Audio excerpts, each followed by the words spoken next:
Hi Virgo, kumusta po kayong lahat? Okay, so yan Virgo, maraming salamat po sa walang sawang pagsubaybay sa ating pong mga reading. And kung ikaw ay bago pa lang sa ating channel, mag-subscribe na po kayo. Then, i-click mo na rin yung ating notification bell para lagi kang updated sa ating mga bagong upload, okay? So Virgo, sa mga interested naman sa ating private reading, nasa description box below lang po yung link ng Facebook ko. Message nyo lang ako Virgo. Nandyan din guys yung WhatsApp ko. Number ng WhatsApp and Viber. So, by the way, Virgo, tignan natin na, ano ba yung mga, reading mo this week, no? Ganap sa inyo this week. Virgo, Sun, Moon, Rising, and Venus sign. Virgo, Sun, Moon, Rising, and Venus sign. Virgo. Okay. Ang dami na to. Wait lang. Shuffle ulit natin.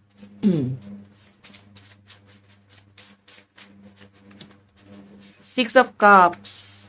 Wow. So, by the way, guys, yung Six of Cups naman, ano to parang nagkakaroon ka ng bagong buhay. Or, sa madaling sabi, gusto mong baguhin yung buhay na meron ka ngayon, or yung pwedeng nakasanayan mo. Kasi yung six kasi bago yan, di ba? New beginning, breakthrough, pero hindi ka makaalis doon. I think may mga burden, no? Hindi pong limit yung mga gusto mong gawin or nagkakaroon ng limit sa mga desisyon mo dito. Kahit gusto mo ng something na changes sa buhay mo, ba't parang hindi mo masimulan yon? Kasi may mga limit na nangyayari dyan. Tignan natin, hindi ka pa makapag-decide kahit na parang gusto mo ng pagbabago sa buhay mo. Hindi ka makapag-decide doon. So, by the way, check pa natin.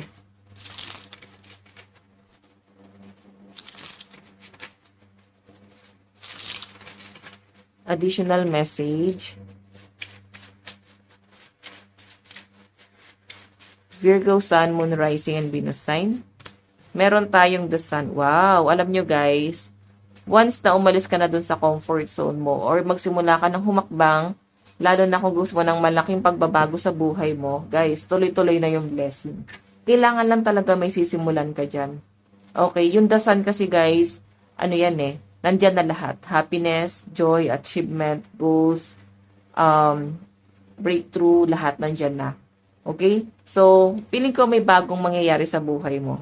Bagong feelings, bagong career, lahat bago. Pero good news naman yung nakikita ko. Wala ko nakakitang mali dito, Virgo. Okay? So, again, titignan natin, Virgo, ha? Additional message.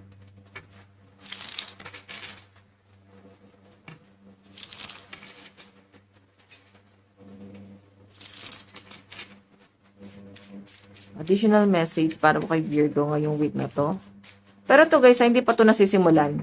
Okay, hindi pa nasisimulan tong paghakbang na to. Nandun ka pa sa old cycle mo. Okay, stuck ka pa doon. Hindi ka pa makawala, kaya parang hindi mo pa to masyadong ma-appreciate. Pero once na magsimula ka ng humakbang dyan, so feeling ko doon mo na masisimulan na ma-appreciate yung mga bagay-bagay na yan. Okay? So by the way, additional message. Meron tayong Three of Cups. Wow. Celebration to. So, I think meron kayong pinaghahandaan. Virgo. Malapit na din birthday ng mga Virgo, diba? After netong buwan na to. Next month. So, kaya siguro may celebration. May pinaghahandaan ka dito. Okay. So, by the way, guys, yung Three of Cups, something na kinakabahan ka rito sa bagay na to. Pero feeling ko ang daming blessing na mangyayari dito sa celebration na to. Hindi pong pansamantalang masiset aside mo yung mga problema, masiset aside mo yung mga iniisip mong mabibigat sa buhay mo. Kahit pa paano guys, na-overcome mo nung araw na yon, no? So, feeling ko may exciting na mangyayari or na-excite ba yung mga Virgo dito? Kasi may mangyayaring maganda, something celebration, okasyon. Maybe hindi pa siya guys this week, no? Itong okasyon na to. Preparation pa lang to. Paghahanda pa lang to. Hinahanda mo yung sarili mo dyan. By the way, tignan pa natin. Virgo. Virgo, Sun, Moon, Rising, and Venus sign. Meron tayong Three of Swords. Okay. So guys, ito namang Three of Swords. Ano to eh? Medyo ang daming burden na nangyayari sa inyo nito lately. Parang feeling mo hindi ka makaalis doon, stuck ka doon. Nabibigatan ka pagdating sa mga responsibilities. Ganito pala kahirap ang maging adult, no? Adult.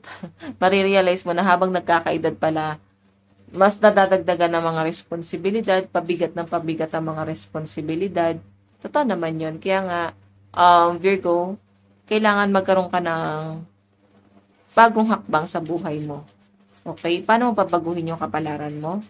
So, huwag mong hayaan na ma-stuck ka lang sa bagay na yan. May pagbabagong mangyayari. So, by the way, additional message. Three of Coins. So, ito naman guys, collaboration. Ibig sabihin, hindi mo yan magagawa mag-isa. Magagawa mo lang tong mga ma-achieve mo sa buhay mo. Kung may mga taong tutulong or may mga taong mag-guide sa inyo, at siguro kailangan pag-usapan nyo to kung ano man itong mga plano nyo na to. Kasi maganda naman yung nakikita ko. Pwede may mga Virgo na gusto magsimula ng business, ibang source of income. May mga Virgo na pwedeng frustrated na sa kanilang buhay, mga ganon. So, by the way, additional message. Meron tayong Four of Wands. Ito naman guys, something celebration to. Okay, celebration or pwedeng meron ka marireceive na reward ngayong week na to. May nakikita rin ako sa mga Virgo na parang something promotion or pwedeng may job offer sa inyo. Okay, yun nga lang, pwedeng mag-hesitate ka dito kasi nga hindi ka pwedeng mag-decide agad-agad. Lalo na Three of Coins. Medyo nakatipende ka pa rin doon sa old cycle. Okay? Hindi ka makausad. Or pwedeng takot ka na parang pag ginibab ko tong bagay na to, paano na lang? Ano na mangyayari? Ano na? Wala namang ibang, wala namang ibang plan B pa. Okay? Ganun talaga. Alam niyo ba, ang buhay, parang sugal yan, Virgo. Pag hindi ka sumugal, hindi mo malalaman kung mananalo or matatalo ka. Okay? Ganun din naman yung mga business owner. Ilang beses yung nagkaroon ng ups and down or ilang beses yung nalugi bago nila, guys, nakuha yung breakthrough nila. Ganun din sa inyo. Lahat ng tao pantay-pantay lang. Kung na-appreciate nyo yun, guys. Or naisip mo na, mukhang pantay-pantay. Totoo naman sinabi ni Lord or sa Biblia, totoong pantay-pantay lang. May mga taong pinanganak lang talaga ng mayaman. Okay? Pero, syempre, kailangan may hard work ka rin dito. By the way, kasi alam nyo guys, kung paano ko nasabing pantay-pantay lang, hindi lahat ng mayaman, kung na-experience mo na yan, hindi lahat ng mayaman, parang totally satisfied sila sa buhay nila. Minsan sila pa yung walang love. Sila pa yung mahirap maghanap ng totoong pagmamahal kasi hindi nila alam kung pera lang ba yung habol sa kanila or pagmamahal na ba yon. Unlike sa mahirap, no? Or sakto lang, middle class. Minsan sila pa yung pinakaswerte. Sila pa yung nakakahanap ng true love. Kasi hindi naman sila tumingin kung meron o wala ka eh. Basta minahal ka nila. 'Di ba? So by the way, Virgo, additional message. Advice para sa iyo, meron tayong you have to fight through some bad days to earn to earn the best days of your life. Ayan, may nagbukas kasi ng pinto kay medyo nagulaan ako sa reading.